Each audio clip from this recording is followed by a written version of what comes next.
So what we then did was came up with a model, and I just want to describe it to you, then give you a bit of an opportunity to have a quick chat about it.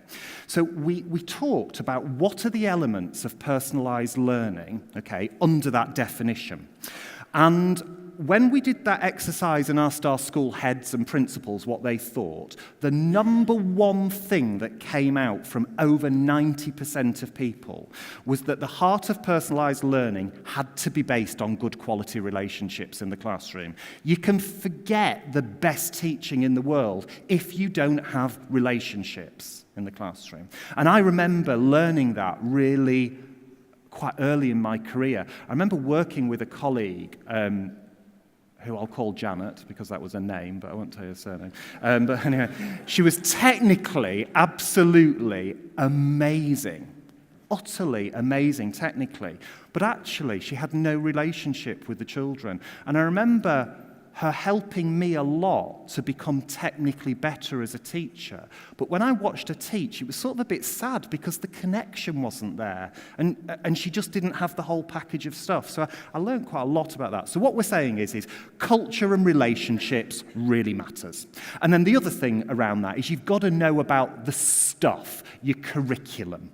Whatever that is, whether that be British National Curriculum, IB, you've got to know what it is you're trying to deliver and where you want students to be. So they're the constants. And then inside that, what we're suggesting is we've got three things that make a difference. You've got the sense of, I'm going to use this, I'm going to put myself as a teacher now.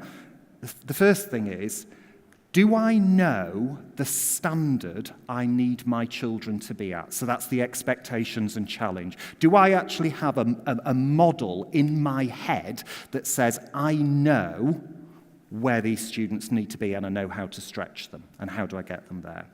Do I then use evidence in the classroom, including assessment evidence, in order to make good decisions? Do I use that in order to say, this isn't right for you today, I need to do something different with you? Or that group of students need something different, I need to do an intervention. And then do I vary my teaching approach depending on what those students need?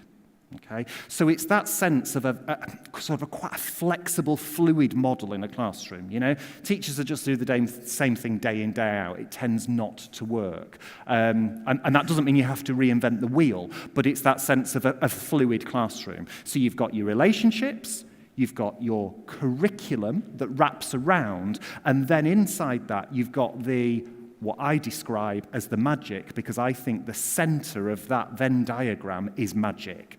When you see, and you know better than anybody else, you see a great teacher with their children, and it's awe-inspiring. They're the lesson observations where you forget to write anything down.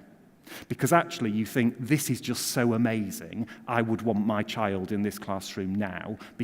And what I often think when I'm in those lessons is, crikey, I wish I could teach like that. You know, it's just so amazing, and that's where the magic happens. So that's what we're suggesting as part of it. What we've then done underneath that, and on your table, you've got a copy of this with that diagram, we've suggested within those three circles of the Venn diagram, what are the important things based on research. Okay, so they're not just plucked out of the head. What are the biggest researchers around the world saying?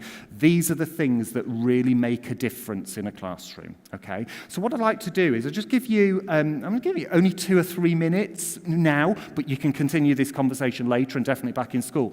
My question to you is this: does it make sense? Simple as that. Have a quick chat.